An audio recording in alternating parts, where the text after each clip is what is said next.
నిన్న జంగా కృష్ణమూర్తి గారు మాట్లాడారు. వైసీపీలో బీసీలకు ప్రాధాన్యం లేదు, అదేందో అది చాలా మాట్లాడారు. కానీ బాధ వేసింది జంగా కృష్ణమూర్తి గారు మాట్లాడిన. సరే, ఆయనకి ఏ కారణాలు ఉండి వెళ్ళాడో నాకు తెలియదు, ఆయన ఏ వ్యక్తిగత కారణాలు ఉన్నాయి అంటే ఇప్పుడు అందరికీ ఒక ఫ్యాషన్ అయిపోయింది.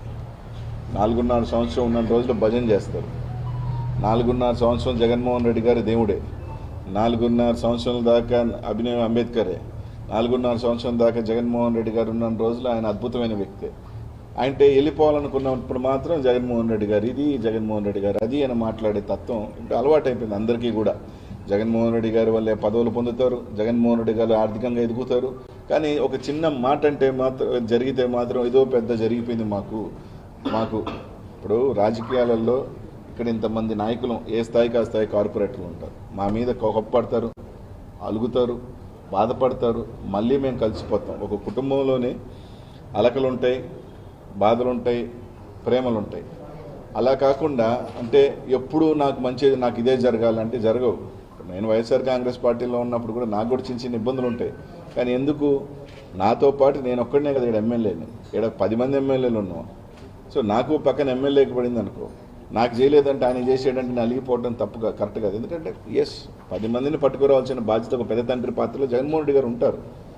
అలా ఉన్నప్పుడు నాకే అన్ని ఈరోజు ఇదే జంగా కృష్ణమూర్తి గారిని కూడా అడుగుతా ఉన్నా. 13 సంవత్సరాలు తెలుగుదేశం పార్టీలో కనీసం సర్పంచ్ అయ్యాడు, 2 సార్లు ఎమ్మెల్యే ఒక్కడే రాజశేఖర రెడ్డి గారు ఎమ్మెల్యే. వైఎస్ఆర్ కాంగ్రెస్ పార్టీ ఏమీ చేయలేదని మాట్లాడితే 2014లో ఎమ్మెల్యే టికెట్ ఇవ్వలేదా? అందరూ చెప్పినప్పటికీ కూడా ఓడిపోతారని చెప్పినట్టు కూడా జగన్మోహన్ రెడ్డి గారు ఎమ్మెల్యే టికెట్ ఇవ్వలేదా? ఎమ్మెల్సీ ఇవ్వలేదా? వాళ్ళ కొడుక్కి జెడ్పీటీసీ ఇవ్వలేదా? ఏమి ఇవ్వలేదు జగన్మోహన్ రెడ్డి గారు అని అడుగుతా ఉన్నా. జగన్మోహన్ రెడ్డి గారు ఇంకేం చేయాలని అడుగుతా ఉన్నా. ఈరోజు ఎంపీ సీటు కూడా ఫస్ట్ మీకు నర్సరావుపేట ఎంపీ కూడా మీరు పోటీ చేయమని మిమ్మల్ని అడగలేదా? మీరు కాదంటేనే కదా ఈరోజు నెల్లూరు నుంచి నేను ఆడికి రావాల్సి వచ్చింది. కాబట్టి ఇంకేం చేయాలి జగన్మోహన్ రెడ్డి గారిని అడుగుతా ఉన్నా. ఖచ్చితంగా ఒక 10 నాయకులు ఉన్నప్పుడు సమన్వయంలో చిన్న లోపాలు ఉంటాయి ఒక్కోసారి. కానీ అంత మాత్రానే ఈరోజు జగన్మోహన్ రెడ్డి గారు బీసీ చేయలేదంట. ఈరోజు నేను అడుగుతా ఉన్నా, ఈ 4 జిల్లాలు ఎంతమందికి బీసీ నాయకులకి జగన్మోహన్ రెడ్డి గారు ఎమ్మెల్యే టికెట్లు ఇచ్చారు? ఈరోజు నువ్వు పోవాలనుకుంటున్నావో లేకపోతే పోయే తెలుగుదేశం పార్టీ ఎన్ని ఎమ్మెల్యే టికెట్లు ఇచ్చింది? ఎన్ని ఎమ్మెల్సీలు ఈరోజు జగన్మోహన్ రెడ్డి గారు బీసీలకు ఇవ్వడం జరిగింది? అంటే ఎన్ని పదవులు కాదా? ఎమ్మెల్సీ అనే పదవి కాదా? రాజ్యసభ ఇచ్చే పదవులు కాదా? అంటే ఏంటి అని అసలు నాకు అర్థం కావట్లేదు. ఖచ్చితంగా ఒక ఎమ్మెల్యే ఉంటాడు ఇక్కడ. ఎవరైనా, నేను ఒక బీసీ అభ్యర్థిగా ఉన్నా ఎమ్మెల్యేగా, వేరే సామాజిక వర్గం ఒకళ్ళు ఎమ్మెల్సీ ఉండి నా నెల్లూరు నగరంలో పెత్తనం చేస్తే ఒప్పుకుంటామా? ఖచ్చితంగా మేము ఎక్కడో దగ్గర ఇబ్బంది ఉంటుంది. దాంట్లో కులాలు లేవు, మతాలు లేవు. ఏ ఎమ్మెల్యే అయినా, నేను బీసీ ఎమ్మెల్యే నెల్లూరు నగరంలో వేరే ఎమ్మెల్యే వేరే సామాజిక వర్గాలు ఎమ్మెల్సీ ఇచ్చిన్నా కూడా ఇక్కడ రోజు కెలికితే నేను ఒప్పుకుంటానా? అంతే కదా. ఎక్కడైనా ఒకటే, ఇది రాజకీయంలో ఇది ఎక్కడైనా, ఇది ఆ పార్టీయా ఈ పార్టీ అని కాదు, ఎక్కడైనా ఒకటే. దానికి జగన్మోహన్ రెడ్డి గారి మీద నిందలేస్తూ జగన్మోహన్ రెడ్డి గారు అసలు ఏమీ చేయలేదు బీసీలకు అని చెప్పడం. ఈరోజు ఒకటి అడుగుతాను, ఎన్ని టికెట్ అసలు నువ్వు ఈరోజు పోటీ చేసిన పార్లమెంటు 75 సంవత్సరాల తర్వాత ఒక ఎంపీగా పంపించాలనుకుంటుంది జగన్మోహన్ రెడ్డి గారు కాదా? మీ సామాజిక వర్గానికి మన సామాజిక వర్గానికే కదా ఇవ్వాలనుకున్నాడు. ఆయన అట్లా తీసుకున్నా కూడా. కాబట్టి వెళ్ళాలనుకున్న ప్రతి ఒక్కడికి ఇప్పుడు కొత్త ఫ్యాషన్ అయిపోయింది. జగన్మోహన్ రెడ్డి గారు ఒంటెత్తుపోకడలు, ఆయన ఇది తెలుగుదేశం పార్టీ ఆయనకేమన్నా రెడ్ కార్పెట్ వేసి రోజు చంద్రబాబు నాయుడు గారు రాయి అపాయింట్మెంట్ ఇచ్చి పక్కన కూర్చోబెట్టుకుంటాడా? ఎంతమందికి ఇచ్చాడు బీసీ టికెట్లు? ఈరోజు అడుగుతున్నా, ఒంగోలు జిల్లాలో ఒక బీసీ ఉన్నాడా? నెల్లూరు జిల్లాలో వాళ్ళకి ఒక బీసీ ఉన్నాడా? తిరుపతిలో ఉన్నాడా? ఈరోజు చెప్తా ఉన్నాను, ఒంగోలులో ఈరోజు జగన్మోహన్ రెడ్డి గారు ఒకటి ఇచ్చారు. మళ్ళీ ఇప్పుడున్న నెల్లూరు జిల్లాలో ఒకటి ఉంది. ఒక ఎంపీ ఇచ్చాడు ఈ ప్రాంతానికి సంబంధించి. ఈరోజు కొత్తగా ఇంతమంది ఎంపీలు బీసీలు వస్తూ ఉన్నారు. ఏలూరు బీసీ ఇచ్చాడు, నర్సాపురం పార్లమెంటు బీసీకి అభ్యర్థికి ఇచ్చాడు జగన్మోహన్ రెడ్డి గారు. తెలుగుదేశం పార్టీ ఎన్ని ఇస్తుంది?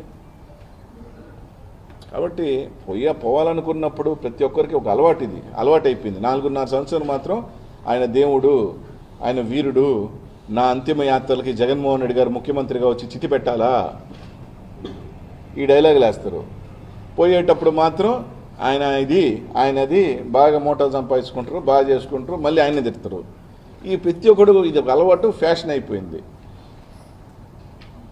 ఎవరికైనా సేమ్ డైలాగులు, ఏం మారు స్క్రిప్ట్ ఒకటే. చంద్రబాబు నాయుడు స్క్రిప్ట్ పంపిస్తాడు, ఒక కాగితం సేమ్ లైన్ మాట్లాడండి, 10 మంది ఇదే మాట్లాడితే ఇదే జగన్మోహన్ రెడ్డి అవుతాడు అనుకునే దానికి ఒక స్క్రిప్ట్ ఆడి నుంచి వస్తుంది. ఇదే భాష ఎవడు చేసినా ఒకటే డైలాగ్ డెలివరీస్. ఏమన్నా మారుతున్నాయా? ఖచ్చితంగా తను ఒక ముఖ్యమంత్రిగా తాను ముఖ్యమంత్రి అవ్వాలనుకున్నప్పుడు ఎమ్మెల్యేలను కానీ ఎంపీలను కానీ ఇదిగో ఇలా కాదు అక్కడికి వెళ్ళి మార్చే అవకాశం ఉంది. ఈరోజు నేను కూడా ఎమ్మెల్యేగా ఉన్నప్పుడు కార్పొరేటర్లు ఇక్కడ ఓడిపోతారనుకున్నప్పుడు గెలిచే కార్పొరేటర్ని కదా పెడతాను.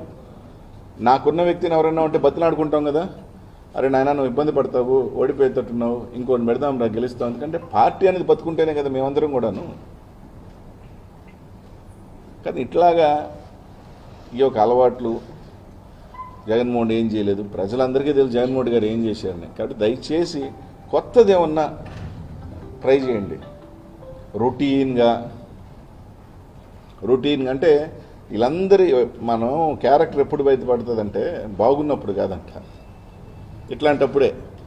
పార్టీకి నిలబడాల్సిన అవసరం, ఒక లీడర్కి అండగా ఉండాల్సిన టైం వచ్చినప్పుడు, ఆ లీడర్కి మన అవసరమైనప్పుడు ఆ రోజు నిలబడిన వాళ్ళే ఎవరైనా కానీ నిజమైన కార్యకర్త కానీ నిజమైన నమ్మకస్తుడు కానీ. బాగున్నప్పుడు అందరు బాగుంటారబ్బా, అందరు బంధువులే. కానీ బాగా లేనప్పుడు మనం వెంట నిలబడేవాడే నిజమైన మనిషి. ఈరోజు పార్టీకి ఎవరైతే అవసరమైనప్పుడు ఇక్కడికి పొమ్మంటే ఆడికి పోవాలని లీడర్ ఎక్కడ మంచి కోరుకుంటున్నాడు అక్కడ పోయగలిగినోడే ఈరోజు జగన్మోహన్ రెడ్డి గారికి ఎవరైనా కానీ. అంతే తప్ప ఈరోజు ప్రతిదానికి ఆయన మీద నిందలేసి బాగున్నప్పుడు మాత్రం ఆయన వీరుడు, ఆయన సూర్యుడు, ఆయన దేవుడు, ఆయన అట్లా కాదు అట్లా పోలేం కానీ ఆయన విలను, ఆయన రావణాసురుడు, ఆయన ఇదే కరెక్ట్ కాదు. ఈ రాష్ట్ర ప్రజలందరూ కూడా చూస్తూ ఉన్నారు. తప్పకుండా 2024లో ప్రజలు సిద్ధంగా ఉన్నారు.